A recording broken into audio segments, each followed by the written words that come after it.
Welcome to special analysis. నేను రమా మండవ. ఈరోజు అనాలిసిస్లో భాగంగా మనం ఒక టైటిల్ పెట్టినాం ఈ అనాలిసిస్కి. గొట్టిపాటి వర్సెస్ కరణం అనేసి ఒక టైటిల్ పెట్టాం. అద్దంకిలో కొత్త ఈక్వేషన్ తెర మీదకి రాబోతుందని కూడా పెట్టున్నాం. మనం చూసినట్లయితే గత కొన్ని రోజులుగా చాలా కూల్గా ఉంది అద్దంకిలో వాతావరణ పరిణామం, రాజకీయ వాతావరణం. కానీ ఈరోజు చూసినట్లయితే మరొకసారి అద్దంకిలో ఊహించని రాజకీయ పరిణామాలు తెర మీదకి రాబోతున్నాయని కూడా చెప్తున్నారు కొంతమంది. నిజానికి చూస్తే ఉమ్మడి ప్రకాశం జిల్లాలోనే అద్దంకి కాన్స్టిట్యున్సీకి ఎక్కువ రాజకీయ చైతన్యం ఉంటుంది. ఒకప్పుడు కర్ణం కానీ, ఆ తర్వాత గొట్టిపాటి ఫ్యామిలీ కానీ అప్రతిహతంగా అక్కడ చక్రం తిప్పిన చరిత్ర ఉంది వాళ్ళకి. అలాంటి అద్దంకి కాన్స్టిట్యున్సీ మరోసారి అక్కడ ఒక హీట్ పొలిటికల్ క్లైమేట్కి వేదిక అవుతుందా అనేది అక్కడ లోకల్గా వినిపిస్తున్న చర్చ. అంతేకాదు రాష్ట్ర స్థాయి రాజకీయాల్లో కూడా ఈ అంశం చాలా సీరియస్గా చర్చనీయాంశమైంది. ఇక్కడ మనం చూసినట్లయితే ఆ స్థాయిలో చర్చ ఎందుకు జరుగుతుంది అంటే, కర్ణం బలరాం ఈరోజు మరోసారి అద్దంకి మీద ఫోకస్ పెడుతున్నారు అనేది. ఎందుకు ఫోకస్ పెడుతున్నారు అంటే, తన కొడుకు కర్ణం వెంకటేష్ కోసమే ఫోకస్ పెడుతున్నారు అనేది మరొక చర్చ. అయితే ఈ ఈక్వేషన్ ఫోకస్ పెట్టేటప్పుడు అద్దంకిలో అక్కడ ఆల్రెడీ పాతుకుపోయినారు గొట్టిపాటి రవి, ఆల్రెడీ మంత్రిగా ఉన్నారు ఈ రోజున. అలాంటి గొట్టిపాటి రవి చేతిలో ఓడిపోయిన చరిత్ర కూడా కర్ణం ఫ్యామిలీకి ఉంది.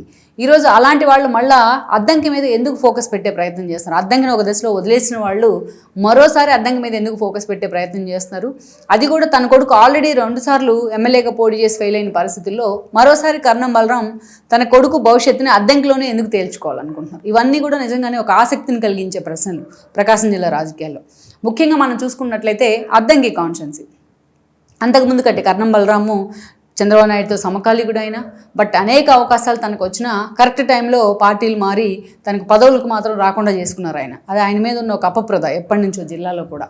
సో నిజానికి అయినట్టే చంద్రబాబు నాయుడుతో సమకాలీకుడు అంటే ఈ పార్టీకి ఎన్నో పదవులు అయి ఉండాలి, కనీసం మంత్రి పదవి కూడా దక్కని పరిస్థితిని తెచ్చుకున్నారైనా అది ఆయన సెల్ఫ్ గోలే అనుకోవచ్చు. దాన్ని అక్కడి నుంచి మనం చూసుకున్నట్లయితే కర్ణం బలరాంకి ఫ్యాక్షన్ హిస్టరీ ఉందా, ఇంకోటి ఉందా అనేది అప్పటి జనరేషన్ నుంచి ఇప్పటి జనరేషన్ వరకు అందరికీ తెలుసు. దాన్ని ప్రత్యేకంగా మనం హైలైట్ చేయాల్సిన అవసరం లేదు. కానీ వేరే గొట్టిపాటి ఫ్యామిలీ ఎప్పుడైతే సీరియస్గా రాజకీయాల్లోకి ఎంట్రీ ఇచ్చిందో, దట్టు గొట్టిపాటి ఫ్యామిలీ నుంచి గొట్టిపాటి రవి అనే ఒక వ్యక్తి ఎప్పుడైతే ఆ రాజకీయాల్లోకి ఎంట్రీ ఇచ్చారో అద్దంకిలో, అప్పటి నుంచి కూడా కర్ణం హవాకు చెక్ పడుతూ వచ్చింది. ఇది ఎవరూ కాదనలేని వాస్తవం. వాళ్ళ ఫ్యామిలీల మధ్య ఉన్న వైరము ఆ తర్వాత అది రాజకీయ వైరంగా మారింది. అది అందరికీ తెలిసిన విషయమే. అయితే పర్టికులర్లీ మనం చూసుకుంటే గొట్టిపాటి రవి లాంటి వాళ్ళు ఆల్రెడీ కర్ణం బలరాము కాంగ్రెస్లో ఉన్నారు కాబట్టి అప్పటికి వెళ్ళిపోయి కర్ణం బలరాం టీడీపీలో ఉన్నారు కాబట్టి గొట్టిపాటి రవి కాంగ్రెస్ నుంచి ఎంట్రీ ఇచ్చే ప్రయత్నం చేశారు, కాంగ్రెస్ ఎమ్మెల్యే అయ్యారు. దెన్ అక్కడి నుంచి మనం చూసుకుంటే 2009 పరిణామాలు మనం చూసుకోవాలి. ఆ రోజు జగన్మోహన్ రెడ్డి వెంట నడిచే ప్రయత్నం కూడా చేశారు ఆయన, జగన్మోహన్ రెడ్డితో ఫెయిల్ అయ్యారు. 2014లో చూసినట్లయితే ఆ రోజు జగన్మోహన్ రెడ్డి పార్టీ నుంచే గొట్టిపాటి రవి పోటీ చేశారు. బట్ ఆ రోజు కర్ణం వెంకటేష్ మనం చూసినట్లయితే టీడీపీ నుంచి అద్దంకి నుంచి బరిలో దిగారు. కర్ణం వెంకటేష్ను ఓడించి మరీ గొట్టిపాటి రవి వైఎస్ఆర్సీపీ నుంచి ఎమ్మెల్యే అయ్యారు. నిజానికి ఆ రోజు రాష్ట్ర వ్యాప్తంగా టీడీపీ వే ఉంది, కానీ అద్దంకిలో మాత్రం గొట్టిపాటి రవి మాత్రమే గెలిచారు. అందుకు ఒక కారణం ఏంటంటే, apart from parties individual image ఉన్న వ్యక్తి ఎవరైనా ఉన్నారు అంటే అందరికన్నా ముందుగా వినిపించే పేరు గొట్టిపాటి రవిదే. ఏదైతే ప్రకాశం జిల్లాలో తనకు ఒక వ్యక్తిగత చరిష్మా అనేది ఎప్పుడు కూడా ఆయన కంటిన్యూ అవుతూనే వస్తుంది ఆ కాన్స్టిట్యున్సీలో. అక్కడి నుంచి మనం చూస్తే దెన్ గొట్టిపాటి రవి లాంటి వాళ్ళు 23 మంది ఎమ్మెల్యేలు ఎప్పుడైతే పార్టీ మారే ప్రయత్నం చేశారో, జగన్మోహన్ రెడ్డి సవాల్ వేసడం టీడీపీ ప్రభుత్వాన్ని పడగొడతానని, ఈ క్రమంలోనే పలువురు ఎమ్మెల్యేలు పార్టీ మారే ప్రయత్నం చేయడం, వాళ్ళతో పాటు గొట్టిపాటి రవి కూడా ఆ రోజు టీడీపీ జెండా కప్పుకున్నారు. బట్ గొట్టిపాటి రవిని చాలా సీరియస్గా వ్యతిరేకించారు కర్ణం బలరాం. అసలు రవిని పార్టీలోకి తీసుకుంటే నేను ఒప్పుకోను అంటూ కూడా పార్టీ అధికారంలో ఉన్న అడ్డం తిరిగారు. బట్ చంద్రబాబు నాయుడు ఆయన కన్విన్స్ చేసి మరి ఆ రోజు చంద్రబాబు నాయుడు ఒక ప్రయోగం చేశారు. ఎక్కడైతే ఫ్యాక్షన్ గొడవలు ఉన్నాయో అలాంటి వాళ్ళందరినీ కలిపే ప్రయత్నం. లైక్ మనం తీసుకుంటే పరిటాల ఫ్యామిలీని, అదేవిధంగా చూస్తే దివాకర్ జేసీ ఫ్యామిలీని, అదేవిధంగా రామ్ సుబ్బారెడ్డిని, ఆదినారాయణ రెడ్డిని, ఇలా అనేక మందిని ఎక్స్పెరిమెంట్లు చేశారు. కోట్ల ఫ్యామిలీని కూడా ఎక్స్పెరిమెంట్ చేశారు. ఇలా అనేక రకాలుగా చేసినది ఎక్కడ కూడా వర్కౌట్ అవ్వలేదు, అది తర్వాత సంగతి. కానీ బట్ అలా కర్ణం బలరాంని కన్విన్స్ చేసి మరీ గొట్టిపాటి రవిని పార్టీలోకి తీసుకున్నారు. దెన్ 2019 ఎలక్షన్స్ తెర మీదకి వచ్చాయి.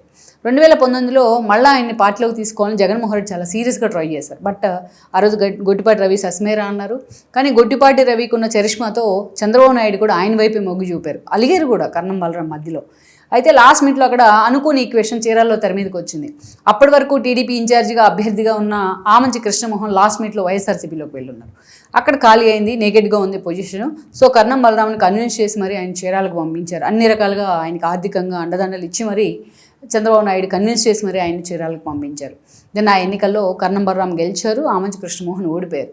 బట్ ఓడిపోయిన పరిణామాల్లో కూడా అక్కడ అధికారంలోకి వైఎస్ఆర్సీపీ ఉంది కాబట్టి ఆమంచి కృష్ణమోహన్ దెబ్బకు కర్ణం బలరాం దాన్ని అంత ఈజీగా తీసుకోలేకపోయారు.